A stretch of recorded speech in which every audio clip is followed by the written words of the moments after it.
Devlin, you're in the bro army. You're in the bro army. For Glorious. Ladies and gentlemen, welcome to NXT The Game Season 1, Episode 10. We are live at NXT TakeOver in your house, in front of 2,600 people in the Southeast region. As always, this is me, Mike, your bro here. You can see me rocking the Inner Circle show, Double or Nothing's on tonight. But we'll get into that in a little bit if we have time. But for now, let's get into the show with the one, the only, Kerry. What's going on, guys? And I'm rocking the Undisputed. It's the NXT AEW shit war as well as the war in real life. Absolutely. Now we're going to start it off with the In Your House opening up. Keith Lee is standing in the ring awaiting his challenger Cohen for his proclaimed NXT North American Championship Open Challenge live on pay-per-view and in your house. What he gets, it's something he was not expecting, nor were any of us. A debut in Karrion Kross with Scarlett hit the ramp, but can only be described as the most over-the-top, elaborate debut since Chris Jericho, sending shockwaves throughout the NXT universe. Keith Lee, Karrion Kross, the North American Championship, buckle up. So the You Cannot Endure storyline has advanced. We've advanced the Keith Lee Challenge storyline. Let's go in advance with a 33 rating. And in the match, Karrion Kross defeats Keith Lee at 9:44. He was your new NXT North American Champion. Keith Lee had a 60, Kross with a 30, so Kross kind of carried it, but Scarlett did good ring of work at ringside, which is great. This match got the crowd buzzing, and that's great. Kross was off his game, so we can expect better from there. What do you think about this as the challenger to Keith Lee's championship? Well, Karrion Kross, definitely, I don't think he deserves it. It was his first show, but I mean... Quite the debut. Yes, it is what it is. Almost nobody wins a title or even their first match. True. 52 here. The camera now shows Jordan Devlin in the back laughing. Is this what an open challenge is supposed to look like? Devlin asked the crowd through the camera. He simply mocks Keith Lee. He says, "You know what? I'm feeling generous. For one night only, I will show the world what a real open challenge looks like. Follow me, camera guy. Come watch the Irish Ace make the Cruiserweight Champion the top title in the business." Devlin makes his way out the curtain and the camera follows him to the ring because right now, for one night only, Devlin is issuing an open challenge while mocking Keith Lee. Gosh, is Jordan Devlin an asshole.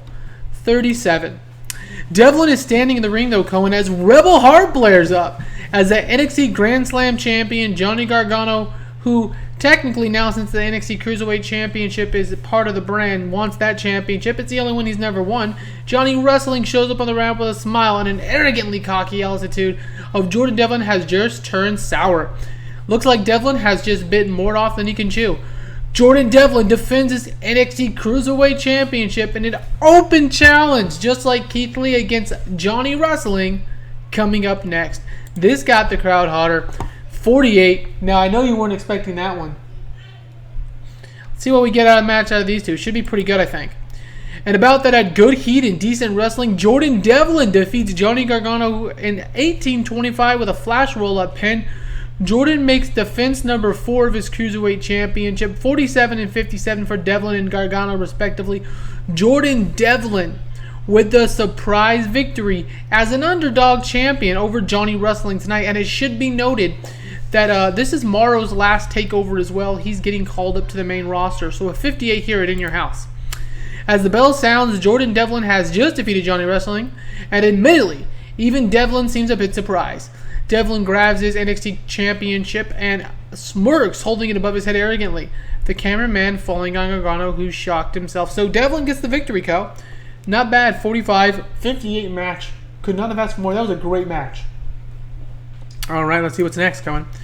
Next up, the camera finds Charlotte, the NXT Women's Champion, as she makes a huge entrance to the ring as she's going to sit at ringside to see who becomes the number 1 contender to her championship.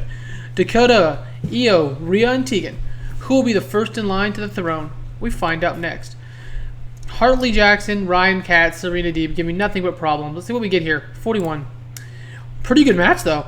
Rhea Ripley defeated Dakota Kai, Io Shirai, and Tegan Nox when Ripley hits Dakota Kai with the soul food. Shirai carried the match, not surprisingly. 59 for Shirai. Kai with a 40 Cohen, 45 and 36 for Ripley and Nox. What do you think about this match? It did boost the crowd. Well, I feel like it makes sense. All right, well, that's good. 54. What may not make sense is the camera pans to Charlotte as she fake claps for Rhea Ripley, who just won a back-and-forth physical match with another tough match, ladies. As Charlotte nods to Rhea, who's mouthing, "You're mine."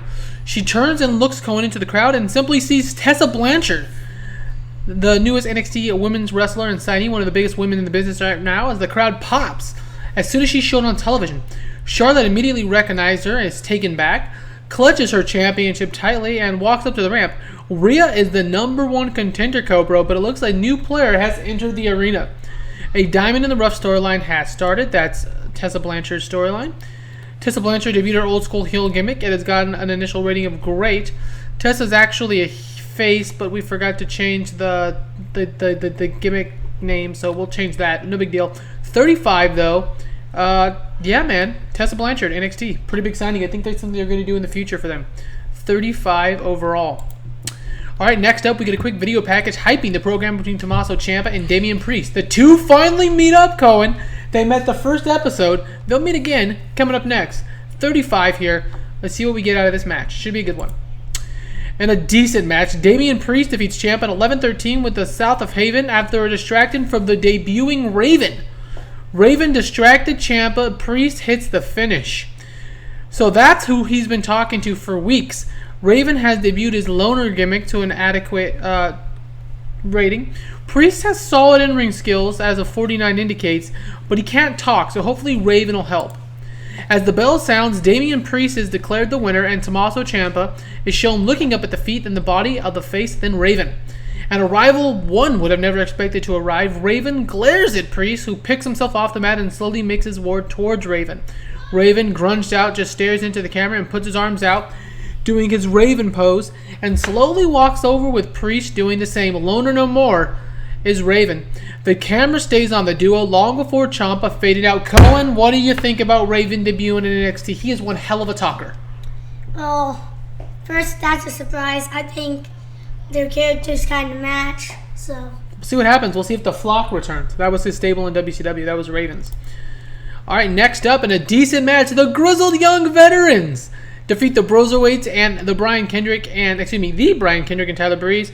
When the Brian Kendrick and Tyler Breeze went out, and then the Broserweights, the Grizzled Young Veterans are your NXT Tag Team Champions. 53-54 for Dunn and Riddle, 44-50 for Gibson and Drake. Breeze and Kendrick put up a respectable 50-46. The announcing lifted the match, and we have advanced the segment. We're going to move into the main event now, which of course is a massive, massive match with The Dream and Adam Cole. Baby! Baby. So we'll see what happens there. But yeah, we're a little nervous because we think a lot of these guys are going to get called up. But we're going to do what we can until we can't do no more. All right, next up, the fans cheer as Shock the System blares. The Undisputed Era appearing on the ramp as Adam Cole shows himself with the NXT Championship in his hand. Adam Cole poses with the NXT Championship before nodding to his boys that he's got this. He's got himself hyped up before making his normal entrance louder than ever. Tonight, Adam Cole... Baby! faces the most over babyface in the NXT universe, the Velveteen Dream. So Roderick Strong did not do good without a script. Fish did okay. O'Reilly wasn't great. The announcing quality lifted the match. The Dream then makes his elaborate entrance, and here we go. Adam Cole, baby, versus the Velveteen Dream for the NXT Championship. And about that had great heat and good wrestling, Adam Cole, baby, defeats the Velveteen Dream by pinfall with his patented flying crossbody. Adam Cole makes defense number 2 of the NXT Championship. 55-52. Adam Cole retains here tonight. As the bell sounds, though, Adam Cole has successfully defended his championship over the Dream. Cole is handed back his championship, and he drops to his knees after a tough victory. But upon doing so, Cohen, the lights go out, pitch dark. The fans can be heard making a commotion, and upon returning back, Adam Cole is laid out in the ring. Dream is sitting in the corner confused as to what happened as well. Nobody else is seen, and nobody else is out of place. With NXT TakeOver in your house going off with a full-on cliffhanger. What happened to Adam Cole? Baby! We're not sure. Let's see what the show rating gets us, but Cohen, a super strong effort tonight. I think it's at least got to be a 57. Oh, I called it! Just kidding, I saw it. So, a 57 overall. We had Raven debut. We had Kerry and Cross and Scarlett debut. Kerry and Cross getting the championship. And we also had... Raven. Well, we already said Raven, but Tessa Blanchard, she's big. I know you don't like women's wrestling. That's a big get for us, Colin. We'll talk about it off here. But until next time, it's me, Mikey Bro, wishing you and yours a glorious rest of your day.